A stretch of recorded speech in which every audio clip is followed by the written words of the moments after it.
How did a white British woman, born into a Christian family in the heart of England, become one of the most wanted terrorism suspects in the Western world? This question has been asked countless times by those who knew Samantha Lewthwaite when she was a shy, polite schoolgirl, but the answer can be found in the life choices she made, from the trauma in her upbringing to her radicalization. To truly understand the complexities of her transformation, we must begin by exploring the various factors that shaped her identity and beliefs.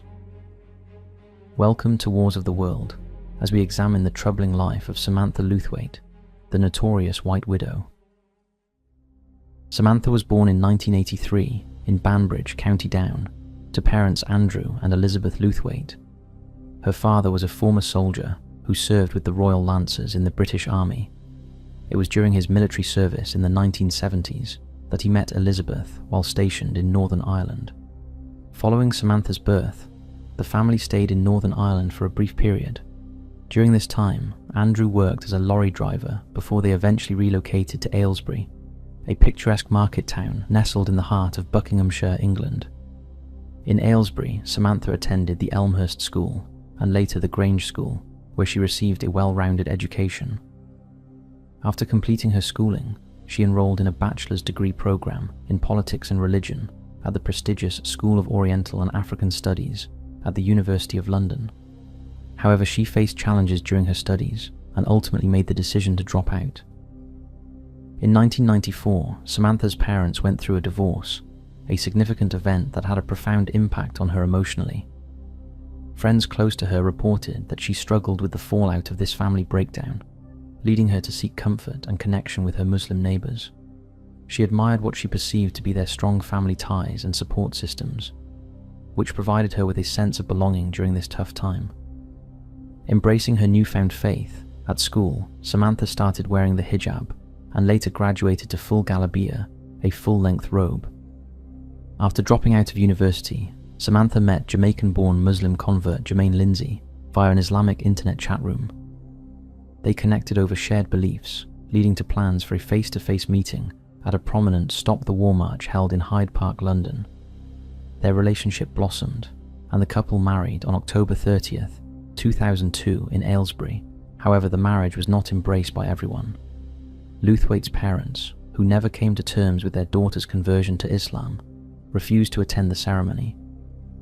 But the couple's union was not as straightforward as it appeared.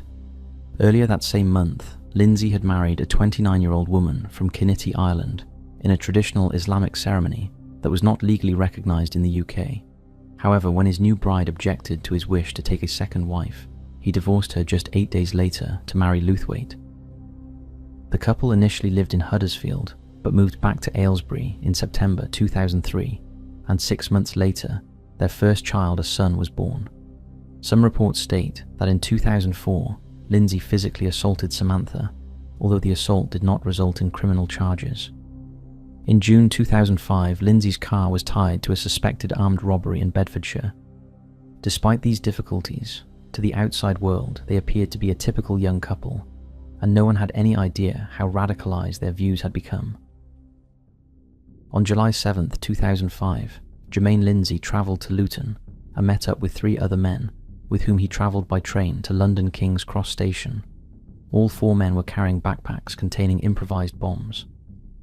At 8:49 a.m, the men executed 4 coordinated suicide bombings, targeting London commuters during the morning rush hour.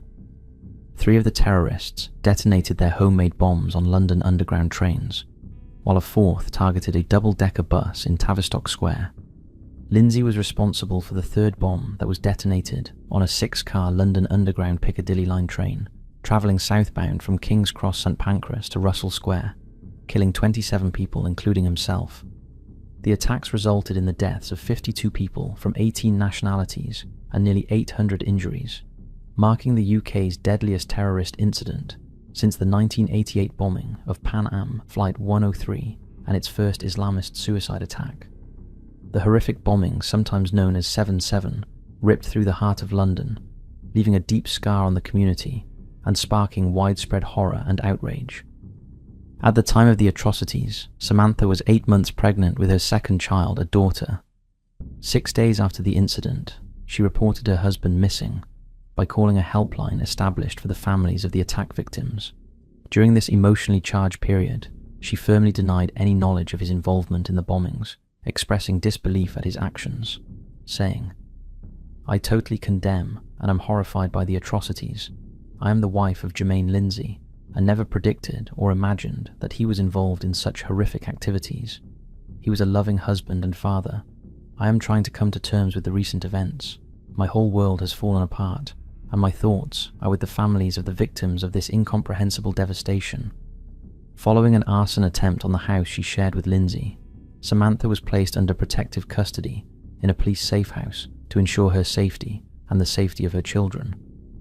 However, she faced significant public backlash in September 2005 after selling her personal story to the tabloid newspaper The Sun for £30,000. In her narrative, she depicted herself as a victim of circumstances and characterized her husband as a relatively recent convert to Islam who had been misguided and manipulated by extremists. Her portrayal was met with skepticism and condemnation after conflicting information from Lindsay's sister was reported. She emphasized that her brother had converted to Islam at the age of 15, long before becoming involved in extremist activities. This discrepancy raised questions about the accuracy of Lewthwaite's account and led the families of the victims to express disbelief regarding her attempt to mitigate her husband's responsibility. They felt that her narrative aimed to shift blame away from him, while obscuring the brutal reality of the attack that killed and horrifically maimed many innocent people. And it appears there was good reason for their skepticism, as during the inquest into the bombings, it was revealed that Samantha had previously been associated with Mohammed Sadiq Khan, the ringleader of the London bombers. This connection raised questions about her beliefs and her understanding of her husband's actions. For several years after the London terrorist attacks, Samantha, who was now infamously known as the White Widow, slipped under the radar. There were reports that she had given birth to her third child in 2009. However, the child's father was not listed on the birth certificate. Following the birth, she is reported to have relocated to the north of England.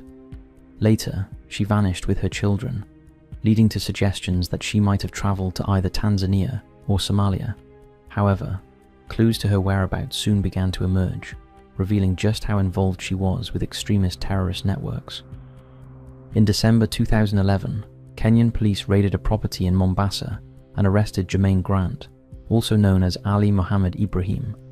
Grant, a 29-year-old British Muslim convert of Jamaican origin from London, was using a forged Canadian passport under the name Peter Joseph.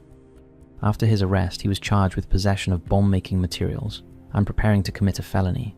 Grant was already known to authorities, having been arrested in the Dadaab refugee camp in northern Kenya in 2008, while attempting to travel to Somalia disguised as a woman in a burqa. He and two other men, also in burqas, were allegedly on their way to meet an Al-Qaeda leader. A woman who was with the group at the time of their arrest was not detained. 6 hours after their arrest, a group of 20 Al-Shabaab fighters freed all three men by storming the Dadajbula police post, where they were being held. When questioned, Grant identified the woman as the leader of the cell and confirmed that she was Samantha Lewthwaite, telling police, "There is someone much bigger you really want. She is the financier." In January 2012, police raided the apartment where a woman known as Natalie Webb was staying, but she had already fled. They believed she was part of a terror cell who had planned attacks targeting hotels and tourists in Mombasa during Christmas 2011. Subsequently, anti-terrorist police in Nairobi issued an arrest warrant for a white woman using the false name Natalie Faye Webb. This woman was known to have obtained a fraudulently issued South African passport, and after coordinating with Scotland Yard, authorities confirmed that she was using at least 3 separate identities, including her real name, Samantha Lewthwaite, and was accompanied by 3 children. The photograph on the passport strongly resembled Lewthwaite. At the time, the police stated, "We believe she is not a small fish. She is among several Britons that our intelligence service is aware of in relation to terrorists' plans to attack us." The real Natalie Webb was later identified as an English nurse living in the home counties who had fallen victim to identity theft. A large team of detectives from Britain travelled to Nairobi to assist with the investigation, and efforts were made to locate Lewthwaite in Britain. At the time, her father remarked, I cannot believe she would be involved in something like this and be there with the children. We have not had any contact with her for some time. I haven't spoken to her in a long time. I don't know if she's in this country or where she is. She has a lot of friends up north, but does not have much to do with us. I don't even know the name of her latest child. A later examination of the recovered passport revealed that the woman first entered Kenya from Tanzania on February 26, 2011, then re-entered on August 25th and again on November 21st. She was placed under surveillance by Kenyan police after moving into an apartment in Mombasa that belonged to the former wife of terrorist financier Musa Hussein Abdi. Abdi had been killed in June 2011, along with Fazul Abdullah Mohammed, the leader of Al-Qaeda in East Africa, by Somali armed forces, and was believed to have played a crucial role in funding Al-Shabaab. In March 2012, it was disclosed that the CIA had joined the search for Luthwaite, along with Habib Saleh Ghani, who had fled at the same time. The two were identified from photographs as having rented a property near the exclusive Mombasa Serena Beach Hotel and Sarova White Sands Beach Resort, which police suspected they planned to target. Ghani was using a forged Mozambique passport under the name Marco Costa and told the landlord that Luthwaite was his wife. A neighbour remarked that they knew her as the white woman who was very secretive, often visiting the mosque and not allowing her children to attend school. When police searched the property, they found a laptop, magazines for an AK-47 assault rifle, 100 rounds of ammunition, detonators, and a photograph of Luthwaite. Fingerprint evidence was sent to Scotland Yard, confirming a match with Samantha Luthwaite. The British Foreign and Commonwealth Office warned that, "We believe that terrorists may be in the final stages of planning attacks. These attacks could be indiscriminate and target Kenyan institutions, as well as locations where expatriates and foreign travellers gather, such as hotels, shopping centres and beaches." In October 2013, reports emerged concerning the content of the laptop and flash drive used by Luthwaite in Mombasa. A Sky News investigation suggested that she had used the computer to research bomb making as well as hair and beauty tips. Among the 2,000 files on the hardware was a downloaded document titled The Mujahideen Explosives Handbook, and a poem allegedly written by Luthwaite titled Ode to Osama, which pays tribute to the founder of Al-Qaeda, Osama bin Laden. Following renewed media attention regarding Luthwaite, Naledi Pandor, the South African Minister of Home Affairs, issued a statement revealing that the passport used by Samantha Luthwaite had been fraudulently acquired and obtained using birth registration documents. Pandor noted that Luthwaite first entered South Africa in July 2008.